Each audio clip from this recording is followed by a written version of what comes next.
Selamat malam teman-teman. Di sini saya melakukan wawancara dengan seorang mahasiswa yang bertindak sebagai narasumber untuk membahas kecerdasan intelektual, emosional, dan spiritual dalam kehidupan sehari-hari. Saya mendapatkan banyak pengetahuan dari wawancara tersebut mengenai kecerdasan intelektual. Ia menjelaskan bahwa kecerdasan intelektual adalah kemampuan seseorang untuk berpikir logis, menganalisis, dan memecahkan masalah secara rasional. Ia percaya bahwa kecerdasan ini berperan penting dalam proses pembelajaran karena membantu individu memahami pelajaran, mengingat informasi, dan menerapkan pengetahuan dalam kehidupan sehari-hari. Seseorang dapat meningkatkan kemampuan logika dan penalarannya dengan banyak membaca, berlatih, memecahkan masalah, dan terlibat dalam diskusi. Dalam kecerdasan emosional, narasumber saya memahami kecerdasan ini sebagai kemampuan untuk seseorang untuk mengenali, memahami, dan mengelola emosinya sendiri dan emosi orang lain.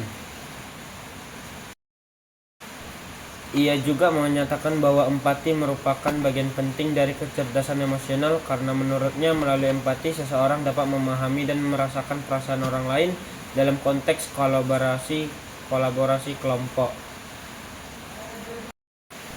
Menurut sumber saya, kecerdasan spiritual berkaitan dengan kemampuan seseorang untuk memahami makna hidup, nilai-nilai moral, dan hubungan mereka dengan Tuhan.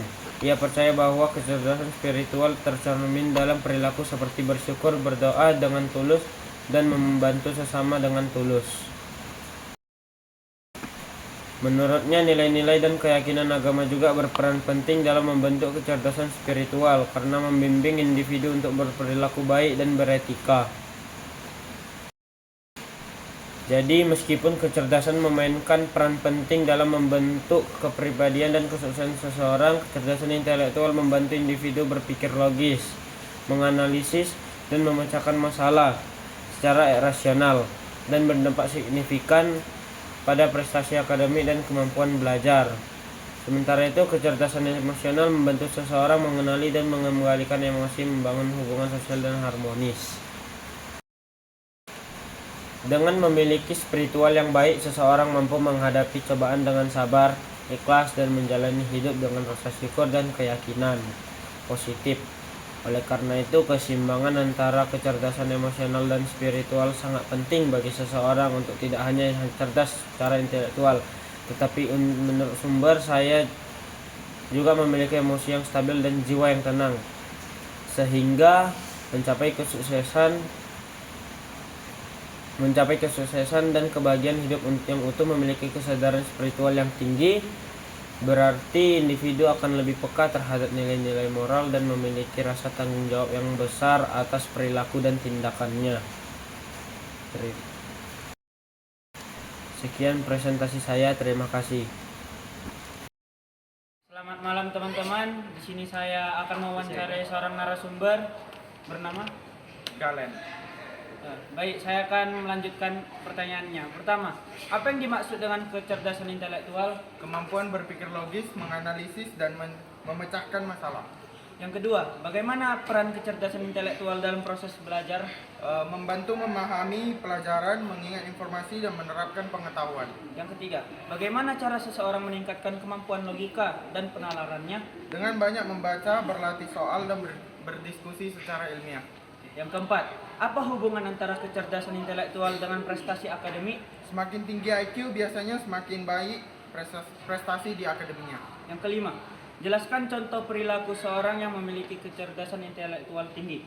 Cepat memahami masalah dan mampu memberikan solusi yang efektif. Yang keenam, terakhir, faktor apa saja yang mempengaruhi perkembangan kecerdasan intelektual seseorang? Genetik, lingkungan, pendidikan, dan kebiasaan belajar.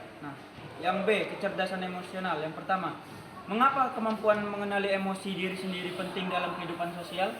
Agar dapat mengendalikan reaksi dan bersikap bijak terhadap orang lain. Yang kedua, bagaimana cara seseorang mengendalikan emosi negatif agar tidak merugikan diri sendiri maupun orang lain? Dengan menenangkan diri, berpikir positif, dan berkomunikasi secara baik. Yang ketiga, jelaskan hubungan antara empati dan kecerdasan emosional. Empati adalah bagian penting dari EQ untuk memahami perasaan orang lain. Yang keempat, bagaimana pengaruh kecerdasan emosional terhadap kerjasama dalam kelompok? Membuat hubungan lebih harmonis dan kerjasama lebih efektif. Yang kelima, berikan contoh situasi di mana seseorang menunjukkan kecerdasan emosional tinggi. Tetap tenang dan sopan saat dikritik atau menghadapi konflik. Nah, yang terakhir, mengapa kecerdasan emosional berperan penting dalam kepemimpinan? Karena pemimpin yang ber-IQ tinggi mampu memotivasi dan memahami bawahannya. Yang terakhir, kecerdasan spiritual. Berikan contoh perilaku yang mencerminkan kecerdasan spiritual dalam kehidupan sehari-hari. Bersyukur, berdoa, jujur, dan mampu membantu orang lain dengan tulus. Yang kedua, bagaimana kecerdasan spiritual dapat membantu seseorang menghadapi kegagalan atau cobaan hidup? Dengan menerima takdir dan berusaha bangkit secara positif. Yang ketiga, mengapa penting menyeimbangkan kecerdasan intelektual, emosional, dan spiritual dalam kehidupan? Agar hidup lebih sukses, damai, dan bermakna secara utuh. Yang keempat, mengapa seseorang yang memiliki kecerdasan spiritual tinggi cenderung lebih sabar dan ikhlas? Karena ia mampu melihat masalah sebagai ujian dan memiliki keyakinan positif. Yang kelima, bagaimana peran nilai-nilai agama atau kepercayaan dalam membentuk kecerdasan spiritual? Mengarahkan seseorang pada perilaku baik dan beretika. Yang terakhir, bagaimana kecerdasan spiritual membantu seseorang menemukan makna hidup? Dengan menyadarkan tujuan hidup dan hubungannya dengan Tuhan. Baik teman-teman, sekian saja wawancara kali ini. Terima kasih.